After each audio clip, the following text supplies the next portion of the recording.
धुळ्यामध्ये काँग्रेसच्या वतीने भ्रष्टाचाराची होळी करण्यात आली। काँग्रेसच्या कार्यालयाच्या आवारात काँग्रेसचे नेते युवराज करंकाळ यांच्या नेतृत्वामध्ये कार्यकर्त्यांनी भ्रष्टाचाराची होळी पेटवली।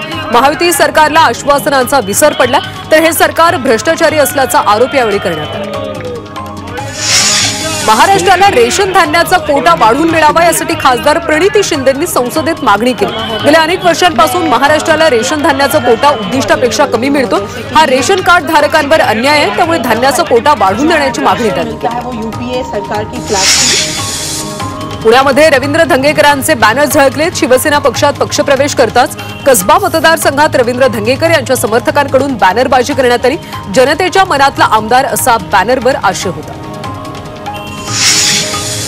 नवी मुंबईतल्या 14 गावांचा मनपामध्ये समावेश करण्यासाठी वनमंत्री गणेश नाईक यांनी तीव्र विरोध केला, तर नाईकांच्या भूमिकेवर शिवसेनेचे उपनेते विजय चौगुले यांनी खंत व्यक्त केली। तसंच गणेश नाईक त्या भागातून निवडून आले, त्यांनी 14 गावांचा विकास का केला नाही असा प्रश्न देखील यावेळी उपस्थित केला। पिंपरी चिंचवडमधल्या शिवसेना उद्धव ठाकरे पक्षाच्या सुलभा उबाळे यांनी पक्षप्रवेश केला। सुलभा उबाळे यांनी शिवसेना उद्धव ठाकरे पक्षाला सोडचिठ्ठी देत शिवसेना एकनाथ शिंदेंच्या पक्षात प्रवेश केला। उपमुख्यमंत्री एकनाथ शिंदे यांच्या उपस्थितीत सुलभा उबाळे यांनी पक्षप्रवेश केला। सोलापूरमधल्या पाणी प्रश्नावर आमदार देवेंद्र कोठेंनी विधानसभेत आवाज उठवला। तसंच अमृत योजनेतून जलवाहिनी जलकुंभची कामं मार्गी लावण्याची मागणी त्यांनी केली। त्याचबरोबर सुरळीत पाणीपुरवठा होत नसल्याची खंत देखील व्यक्त केली। सरपंच संतोष देशमुखांच्या हत्येला 93 दिवस पूर्ण झालेत, मात्र तरीही आरोपी कृष्णा आंधळे पोलिसांना सापडत नाही। कृष्णा आंधळेचा शोध पोलीस सीआयडीची पथकं घेतात। बीड पोलिसांनी त्याला फरार घोषित केले। आंधळेची माहिती देणाऱ्याला बक्षीस मिळेल असंही पोलिसांनी जाहीर केले, मात्र तरी देखील आंधळेचा पत्ता लागत नाही। पंढरपुरामधल्या माळशिरसमध्ये कुणबी दाखले वाटप करण्यात आले। ज्या मराठा नागरिकांच्या कुणबी नोंदी आढळल्यात त्याची तपासणी केली। तसंच प्रांताधिकारी विजया पांगरकर यांच्या उपस्थितीत पात्र मराठा नागरिकांना कुणबी दाखले वितरित करण्यात आले। मुंबई गोवा महामार्गावरच्या चिपळूण तालुक्यातला परशुराम घाट आता आणखी सुरक्षित होणार, कारण या घाटातली दरडप्रवण भागामध्ये लोखंडी जाळी बसवण्यात आली। संरक्षक भिंतीच्या बाजूने गॅम्बिंग वॉल देखील उभारण्यात आली। पावसाळ्यापूर्वी हे काम मार्गी लावण्याचं म्हाडाच्या राष्ट्रीय महामार्ग विभागाचे प्रयत्न आहेत। म्हाडाच्या नाशिक मंडळातल्या 502 घरांच्या सोडतीसाठी नोंदणी सुरू आहे। या घरांसाठी अर्ज भरण्याची मुदत वाढवण्यात आली। घरांच्या नोंदणीसाठी 21 मार्चपर्यंत मुदतवाढ देण्यात आली, त्यामुळे इच्छुकांना 21 मार्चपर्यंत घरांसाठी अर्ज भरता येईल। नागपूरमधल्या एक मुलगा घरातून पळून जाऊन थेट गोंदियात पोहोचला। होमवर्क न केल्यानं त्याच्या आईनं त्याला मारलं, त्यामुळे मुलगा घरातून पळून गेला। रेल्वे पोलिसांनी या मुलाची आणि त्याच्या आईवडिलांची भेट घडवून आणली। भिवंडीतल्या पाईपलाईन ते शेलारपाडा फाटापर्यंत रस्त्यावर काँक्रिटीकरण करण्यात आले। या रस्त्याची अवस्था अतिशय दयनीय झाली असल्याची बातमी झी 24 तासनं दाखवली होती। या बातमीनंतर प्रशासनाने याबाबत दखल घेत रस्त्याचं काम केलं। पंढरपूरमधल्या माळशिरसमध्ये शाळा सकाळी भरवण्याची मागणी जिल्हाप्रमुख गणेश इंगळे यांनी केली।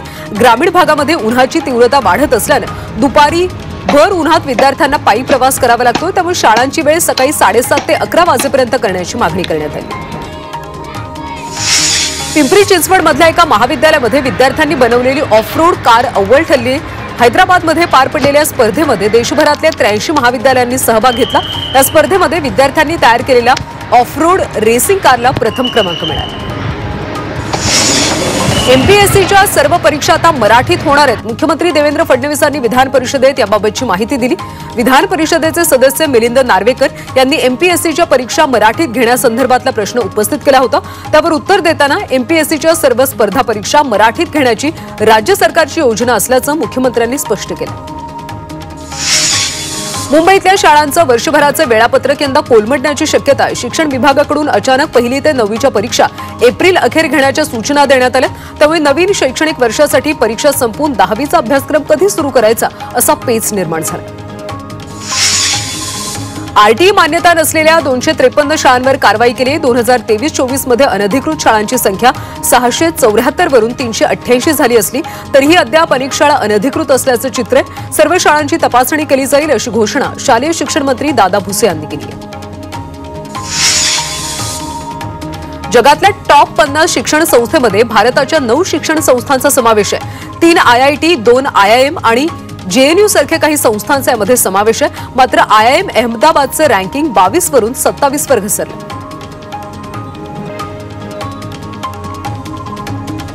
सिंधुदुर्गमधल्या सांगेली गावामध्ये गिरोबा उत्सव मोठ्या उत्साहात संपन्न झाला.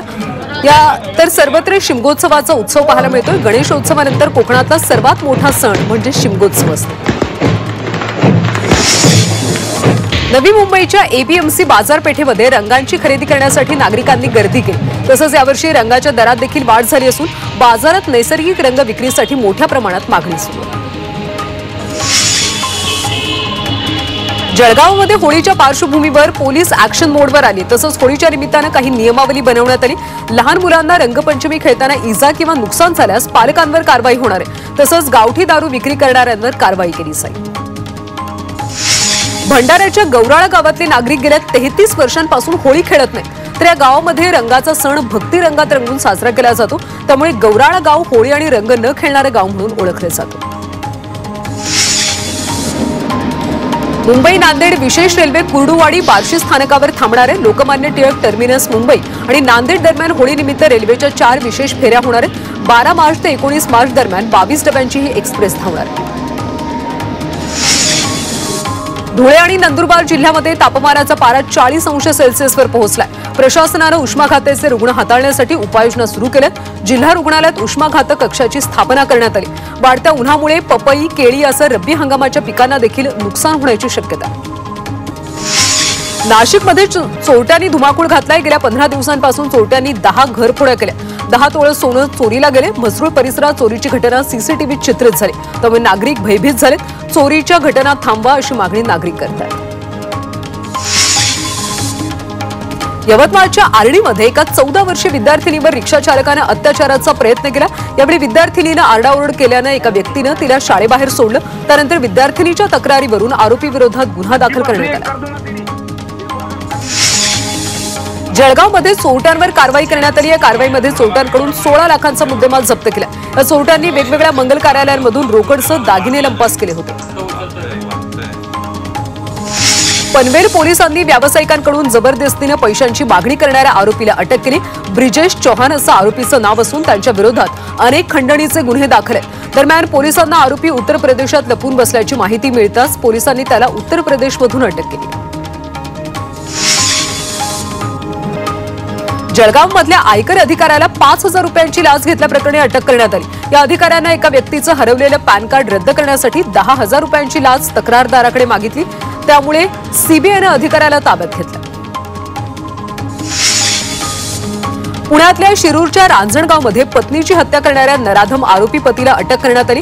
पत्नीनं नातेवाईकांच्या लग्नाला जायला नकार दिल्यानं पतीनं त्याच्या पत्नीची हत्या केली. या प्रकरणाचा पोलिसांनी तपास करत फरार झालेल्या आरोपी पतीला जेरबंद केलं.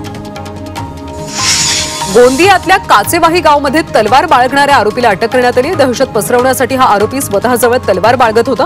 यावेळी पोलिसांनी तलवार जप्त केली. वाशिममधल्या शेलू बाजारात एका शेतकऱ्याची 2.5 लाख रुपये असलेल्या बॅगची चोरी झाली. दुचाकीवर ठेवलेली ही बॅग चोरट्यांनी लंपास केली. या प्रकरणी CCTVच्या आधारे सध्या शोध घेतला जातो. मुंबई गोवा महामार्गावरच्या अनधिकृत बांधकामांवर कारवाई केली. अनधिकृत बांधकाम बुलडोझरनं पाडण्यात आले. National highway authority of India यांनी या अनधिकृत बांधकामांवर कारवाई केली. जळगावमधल्या नशिराबादमध्ये 3 मजुरांना चिरडणाऱ्या डंपर चालकाला अटक करण्यात आली. पुलाच्या सुरू असलेल्या कामाच्या ठिकाणी हे 3 मजूर झोपले होते. यावेळी डंपरनं तिघांना चिरडल्यानं तिघांचाही मृत्यू झाला. डहाणू विरार रेल्वे मार्गाचं चौपदरीकरण गेल्या अनेक वर्षांपासून संथ गतीनं सुरू आहे. तर रेल्वे सेवा ही नेहमीच उशिरानं धावत असल्यानं प्रवाशांनी नाराजी व्यक्त केली. तसंच डहाणू विरार चौपदरीकरणाचं काम लवकर पूर्ण करण्याची मागणी केली जाते. नाशिकच्या नांदगावात एका महिलेनं तिच्या प्रियकरासह आत्महत्या केली. प्रेमसंबंधाला विरोध करत असल्यानं महिला आणि तिच्या प्रियकरानं रेल्वेखाली उडी घेऊन आत्महत्या केली. या प्रकरणी आत्महत्येला कारणीभूत ठरलेल्या 16 जणांच्या विरोधात गुन्हा दाखल करण्यात आला. टिटवाळातल्या नांदप रोड ते रेल्वे उड्डाण पुलाजवळच्या रस्त्यावर नियमबाह्य पद्धतीनं काम करण्यात येते. त्यामुळे पालिका प्रशासनाचा मनमानी कारभार सुरू असल्याचं दिसून येतं. तर जनतेच्या पैशाचा अपव्यय होत असल्याचा आरोप नागरिकांनी केला. तसंच व्यवस्थित रस्ता तयार करण्याची मागणीही केली. भिवंडीतल्या लाभ पाईपलाईन ते घोळबाव रस्त्याची अवस्था दयनीय झाली आहे. रस्त्यामध्ये मोठमोठे खड्डे पडले. या खड्ड्यांमुळे ग्रामस्थांना प्रचंड त्रास सहन करावा लागतो. त्यामुळे बांधकाम विभागाने रस्त्याचं काम लवकरात लवकर करावं अशी मागणी होती. लोणावळ्यातल्या बोटिंग क्लबच्या तळ्यामध्ये नागरी वस्तीतलं सांडपाणी मिसळतंय. त्यामुळे पर्यटकांच्या आरोग्याला धोका निर्माण होण्याची शक्यता आहे. त्यासाठी संबंधित अधिकाऱ्यांनी त्वरित उपाययोजना कराव्यात अशी मागणी पर्यावरण प्रेमींनी केली.